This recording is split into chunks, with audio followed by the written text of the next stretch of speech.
If you are planning to get yourself a gaming PC soon, you have asked yourself at least once the question, should I buy a pre-built or should I build it myself? If you are undecided on this topic, you are in the right place. In this video, I will compare pre-builts with custom-built PCs. If you make a wrong decision here, you might regret it for years. So, without further ado, let's begin. The criteria I used for evaluation are on the screen right now. You can pause and read if you want. For our comparison, I set a budget between $1,100 and $1,200. This budget range prepares a good ground for us to see the differences. Of course, the logic I will explain here will also be valid for lower or higher budgets. I will use the site PC Part Picker as a reference for custom-built PC prices. You might be able to get it a bit cheaper by researching different sites. The last thing I want to mention, please do not engage in a witch hunt against any company I will compare here. The purpose of this video is to make a comparison and give information about the available options for those who are confused. It is not to expose or harm them. Our plan is this. First, I will show the build I assembled myself with this budget. I will then compare it with the pre-built PCs offered by 3 well-known sellers. I will explain it briefly and concisely, without drowning you in too much detail. With that out of the way, let's get started. 1. CPU, AMD Ryzen 5 7600X. $176. We are starting with the processor. The 7500F, 7600, and 7600X actually give almost identical performance in games. The rule here is simple. Whichever of these 3 processors is the cheapest at that moment, go with that one. When I was making the list, the most affordable one was the 7600X. It is true that the 7600X gets a bit hot, but thanks to the CPU cooler we chose, you don't need to worry about this at all. Although not as good as these CPUs, as an alternative on the Intel side, you can also check out the 13400F or 14400F. But if your budget allows it, choosing the AM5 platform will be the best choice for the future. 2. CPU cooler. Thermalright Phantom Spirit 120 SE, $35. I chose this cooler without hesitation, as it's a model that is both better performing than most 240mm liquid coolers on the market and much more long-lasting. It also gets along well with processors above the 7600X. 3. Motherboard. ASRock B850M Pro A Wi-Fi, $120. I picked this motherboard because for its price, it offers everything we need and then some. Strong VRM heatsinks, a built-in Wi-Fi card, 8 USB ports, 1 being Type-C, 4 RAM slots, and 3 M.2 SSD slots, and more. In short, it's a complete price-performance board. 4. GPU. Asus Prime RTX 5070, $543. The part that really carries the build is the Asus Prime RTX 5070. This card is the key factor in performance. Since our goal is to compare with pre-builts, I am not going into too much detail here. 5. SSD. PNY-CS 3140, 1TB, $73. In the SSD market, prices are very close to each other. So it's very important to choose not just the cheapest one, but also a high-quality model. The CS 3140 exactly fits this criteria. It's a very high-quality SSD that can both deliver the high read-write speeds it promises and contains DRAM. 6. RAM. Patriot Viper Elite 5, 16GB 6000 MHz CL30, $54. For the AM5 platform, the 6000 MHz CL30 value is considered the sweet spot, meaning it's the most efficient and stable working frequency. There are 2 reasons I used a single 16GB module here: ease of upgrade and stability. On the AM5 platform, filling all 4 RAM slots can sometimes lead to stability problems. That's why we are starting the build with one 16GB stick. This way, when you have the budget in the future, I have prepared the ground for you to upgrade the build to 32GB dual channel in its most stable form by adding another 16GB module next to it. Of course, if your budget allows it from the start, you can also begin with a 2 16GB stick kit. 7. Case. Phanteks XT Pro Ultra, $80. Case selection is always based on personal taste, but I focused more on technical specifications here. The important things for me are airflow, fans, and internal volume. This case, instead of the standard 120mm, comes with 4 140mm ARGB fans. Its dimensions are huge. 360mm radiator support at the top, 184mm tower cooler clearance, and 415mm graphics card space, I can say, are proof of how large this case is. 8. PSU. Thermaltake Tough Power GX3, 850 watts, $68.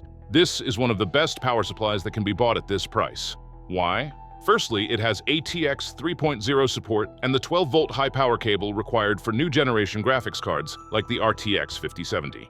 Secondly, it is placed in a solid tier like B- on the SPL tier list. 850 watts is more than enough and a safe choice for this build. With that, our sample custom-built PC cost about $1,150. For ease of calculation and comparison, we will take this figure as $1,200. Searching online for this video was really hard, as I had to cross-check many websites to bring accurate information to you. But what greatly helped me was today's video sponsor, Opera Neon. Opera Neon is a new AI browser designed to act as your personal agent on the web. What helped me most was its tasks feature. I could open several different articles in a self-contained workspace, keeping all my research on this topic in one place. Then, instead of jumping between them, I just used the built-in AI and asked, "Tell me what these articles are about," or "What are the similarities in these articles?" Neon instantly analyzed everything across all those tabs and gave me a summary. It works like a powerful research assistant right inside your browser, and that's just scratching the surface. Neon also has cards, which are reusable prompt templates you can use to get tailored AI responses without starting from scratch. With Neon Do, you can give it complex commands, like telling it to find a specific moment in a long YouTube video and jump right to it. With the same feature, you can even upload a picture of something you saw, like a lamp at a dinner party, and just tell it, "Find and order it for me." Neon can skip the research phase and go straight to ordering the item for you. Agentic browsing starts here. Join the waitlist for Opera Neon. The link is in the description. Now, let's continue where we left off. Let's start with the first seller we will compare, Skytech Gaming. Close to this price, I found the Shadow 4 model. Its price is exactly $1,200, just like the build we put together. So what's inside? The list is as follows. Looking at the list, you might be saying, "Why didn't you specify the brands?" But no, I did not skip any details. That's the issue. In the description section, the brand or model information of any of the parts they used is not specified. It just says B650 motherboard or 1 terabyte SSD. Which brand? Which model? We don't know. This is something frequently encountered in pre-builds, and for me, one of the biggest negatives. We will see this in the other builds later in the video as well. Let's get to the performance. On paper, having a Ryzen 7 7700 processor and 32GB RAM looks good. These are better than our custom-built PC. But when we look at the graphics card, which is the main factor determining game performance, things take a different turn. The RX 9060 XT in this build cannot compete in gaming performance with the RTX 5070 build we put together. In summary, we are neither sure of the quality of the parts as in our build, nor do we have that powerful graphics card that will provide much benefit in games. What about their 5070 builds? I came across another build named Shadow 4. Other than the RTX 5070 and 850-watt gold PSU, everything else is the same, and it contains all the negatives I counted with the previous build, and its price increases by $200. Giving Skytech Gaming one last chance, I entered their custom PC builder section and built a PC with these specs. For the GPU, it says model varies between the PNY and Zotac RTX 5070 models. This means a random model out of these two brands will come based on what they have in stock at that moment. An extra fee is requested to gamble for higher-end brands like Asus, Gigabyte, and MSI. It's not unreasonable. Also, the weird part is, it wasn't asking for any price difference for 32GB RAM. It would be stupid not to take that chance when there's such an opportunity, even if 64GB RAM is overkill. The total price of this build is $1,632. Yes, here we know what parts we are getting, and I tried to choose quality parts, but there's almost a $500 difference. In summary, Skytech Gaming's offerings could not compete with the custom PC we built. Our next competitor is iBuyPower. I need to make a warning for iBuyPower. You can customize some builds, but builds labeled as RDY usually do not give you that option. Again, as an equivalent to our budget, I found the RDY scaled B01 model. Its price is exactly the same as ours, $1,150. Analyzing this build will not take very long. Against our $1,150 RTX 5070 build, this PC comes with an RTX 5060 for the same price. This alone instantly concludes the gaming performance comparison. Also, the RAMs are slower, and the SSD and cooler are again unspecified. Unlike Skytech, it's a nice plus that they specify the motherboard and PSU model, but the build in general is clearly weaker than the build we put together. Moreover, since this is an RDY build, it doesn't allow changing or customizing any of its parts. So, what about iBuyPower's 5070 builds? Here, I spotted the build RDY Slate 9 MPR01. Its price is $1,599. Like the previous build, we cannot edit this build either. It's very similar to the $1,400 build at Skytech, but its biggest advantage over it is that they have specified the models of components like the motherboard and RAM more clearly. So what's the disadvantage? It's that we pay $200 extra in return for knowing what we'll get. In summary, although it has some strengths against Skytech's build, it could not compete with the build we put together. Now it's time for my personal favorite, CyberPowerPC. Before I get to the reason it's my favorite, there is something I want to tell you. These videos take a long time to make, but a large majority of viewers are not subscribed and don't like the videos. This negatively affects the views. If you want to support me, don't forget to subscribe, like the video, and leave a comment. That way I can make more videos for you. Now let's continue where we left off. So why is it my favorite? Because they offer you an incredibly detailed customization list. Let alone choosing the parts, you can even determine the liquid that will circulate inside the build's liquid cooling. This level of detail made doing the comparison a bit difficult, because they allowed you to turn even the cheapest build into a high-end monster with small touches. Therefore, it might be possible for you to build a better build than the build I based this on. Here, I took the AMD mainstream build as a reference and modified it to bring it to $1,200. After customizing, these are the specs I ended up with. I'm not surprised anymore. Our $1,150 build with the RTX 5070 that we built ourselves leaves this 9060 XT build behind in gaming performance. If we compare this to the other pre-builts, Skytech's $1,200 Shadow 4 build looks better on paper with a Ryzen 7 7700 processor and 32 GB of RAM. But CyberPowerPC has a very big plus. It tells us exactly which brand model motherboard, SSD, RAM, and even PSU it is using. The choice you'll make here depends on what your priorities are. So what is there as an equivalent to our 5070 build? To find this out, I was going to make a small RTX 5070 touch to the AMD mainstream build, but 3 options piqued my interest.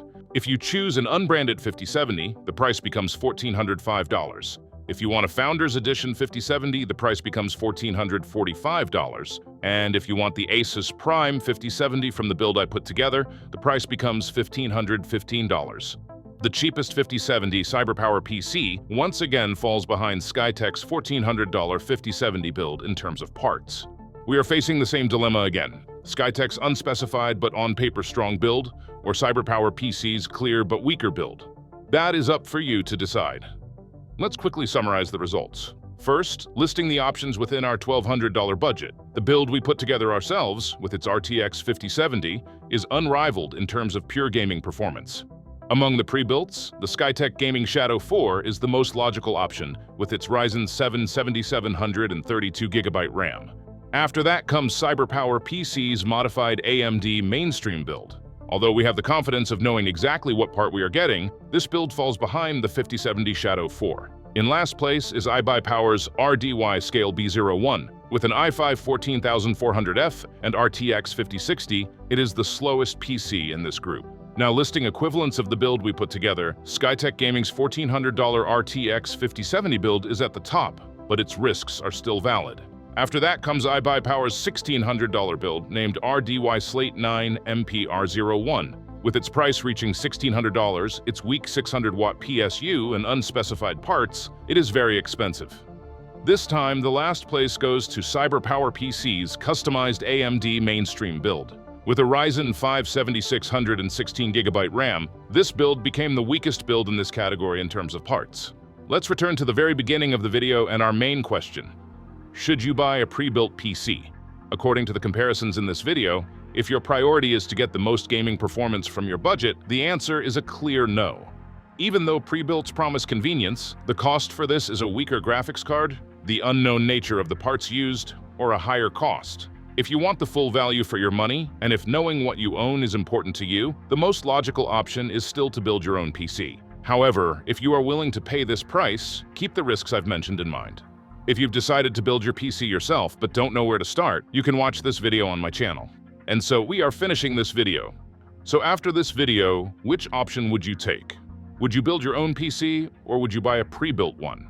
And if you were to buy a pre-built, which brand would you choose? Don't hesitate to write in the comments. I read every comment. If you liked the video, don't forget to hit the like button. If not, feel free to dislike it. Stay mysterious until the next video. Take care, and bye.